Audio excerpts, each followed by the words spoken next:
Hello আমার ভালোবাসার জনগণ, আসসালামু আলাইকুম। কেমন আছো তোমরা? আশা করি তোমরা খুবই ভালো আছো। আলহামদুলিল্লাহ আমিও ভালো আছি।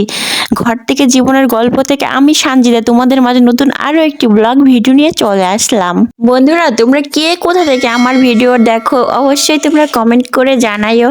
আর আমি এই ভিডিওটা যখন করেছিলাম তখন আমার বাবার বাসায় ছিলাম, আমি এখন চলে এসেছি ওখান থেকে।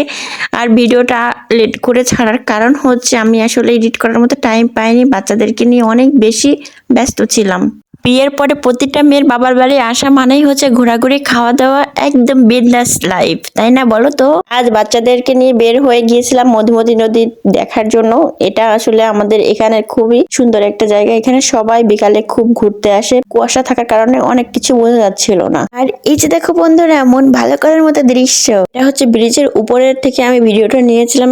হলুদ হলুদ সরিষাগুলো এত ভালো লাগছে দেখতে, অসাধারণ মনোমুগ্ধকর পরিবেশ দেখে যে কারোরই মন ভালো হয়ে যাবে। আর এটা হচ্ছে নদীর পার, উপর থেকে আমি ভিডিওটা নিচ্ছিলাম, এই জন্য এত দূরে মনে হচ্ছে, কিন্তু আমরা একটু পরে নিচে নেমে যাব সবাই মিলে। আমরা এখন ব্রিজের উপর থেকে নিচে নেমে যাচ্ছি, আর সামনে যে যাচ্ছে ও আমার ভাগ্নি, আমার সেজ অপর মেয়ে। আর তার সাথে এসেছে তার একমাত্র মেয়ে, সেও আমাদের সাথে ঘুরতে এসেছে এবং সে ঘুরতে অনেক বেশি বেশি পছন্দ করে। আমার ভাগ্নি জান্নাত, আমি ওকে বারবার বলছিলাম খুবই সাবধানে কেয়ারফুলি ভাবে নামার জন্য ওকে। আর এটা হচ্ছে ব্রিজের একদমই নিচে, মানে আমরা হেঁটে হেঁটে নিচে চলে এসেছি। আর আমার ভাগ্নি ওর বাবুকে আমার কাছে দিয়ে দিয়েছে, ওর নাকি ক্লান্ত হয়ে গিয়েছে, বলছে আমি আর পারছি না আন্টি। আর এই যে দেখো কাছ থেকে সরিষাগুলো কত বেশি কিউট লাগছে। এই অপূর্ব সুন্দর প্রকৃতি আসলে গ্রামে ছাড়া কোথাও দেখা যাবে না, তাই না বলো তোমরা? আমার তো এখানে এসে অনেক বেশি ভালো লাগছিল। আমার পিচ্চিটা যে আনন্দ করছে যা বলার বাইরে। সরিষা ক্ষেতের সরিষাগুলো অফ ক্যামেরাতে অনেক বেশি ভালো লাগছিল। আমি অনেকক্ষণ ক্যামেরা অফ করে এখানে ছিলাম, অন ক্যামেরাতে অতটা ভালো লাগছিল না, অতটা বোঝাও যাচ্ছিল না। এই গ্রাম বাংলায় এক একটা সিজনে এক একটা রূপ দেখা যায়, যে রূপের তুলনা হয় না কখনোই কোনো কিছুর সাথে। আমরা সবাই যতই শহরে থাকি না কেন, কিন্তু গ্রামের প্রতি আলাদা একটা টান আমাদের কাজ করে। আর এখানে একটা রেস্টুরেন্ট আছে, আর রেস্টুরেন্টের সামনে কিছু চেয়ার আছে। আমার তানসি পিচ্চিটা এখানে এসে বসে পড়লো। এই যে দেখো বন্ধুরা, তোমরা সবাই দেখো, এই যে পানিতে একটা ট্রলার রাখা আছে, অনেক লোকজন যখন আসবে তখন এটা ছাড়বে। আমার তোর সাথে ট্রলারে ওঠার জন্য এক পায়ে রাজি হয়ে দাঁড়িয়ে আছে ওখানে।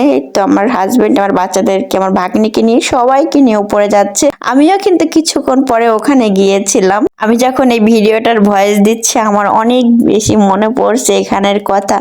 আসলে কতদিন পরে আবার যাব জানি না, খুব বেশি মিস করছি। ওই যে আমার ভাগ্নির বাচ্চাটার কথা বলেছিলাম না, ও হচ্ছে আমার ভাগ্নির একমাত্র মেয়ে। সবাই মাশাআল্লাহ বলবেন, দেখছেন কত কিউট করে হাসছে সে, পাখি বাচ্চাটা আমার ময়না। রেস্টুরেন্টে আসবো আর কিছু খাবো না তা তো হতে পারে না। আমরা এখানে চিকেন চাউমিন এবং ফ্রেঞ্চ ফ্রাই অর্ডার করেছিলাম। কিছুক্ষণ ওয়েট করার পরে আমাদের খাবারগুলো চলে এসেছিল। এই চিকেন চাউমিনটা এত বেশি মজার ছিল, চিকেনে ভরপুর ছিল, আমরা খেয়ে খুব খুব মজা পেয়েছি। আসলে গ্রামের ভিতরে রেস্টুরেন্ট মনে করেছিলাম খাবারটা অতটা মজা হবে না, কিন্তু অনেক বেশি মজার ছিল, আমরা খুব প্রশংসা করেছি খাবারের। এখানে কিছুক্ষণের ভিতরে অনেক লোকজন চলে আসবে। আমরা একটু আর্লি এসেছিলাম তাই লোকজন তেমন একটা পাইনি, কিন্তু আস্তে আস্তে সবাই চলে আসবে। আমাদের চিকেন চাউমিন আর ফ্রেঞ্চ ফ্রাই খাওয়ার পরে চলে এসেছিল লাচ্ছি, লাচ্ছি খেয়েছিলাম সবাই। আজকের মতো এখানেই বিদায় নিচ্ছি। আমার ভিডিওটি ভালো লাগলে লাইক কমেন্ট করো, আর বেশি ভালো লাগলে সাবস্ক্রাইব করো। তো ভালো থেকো তোমরা, আল্লাহ হাফেজ।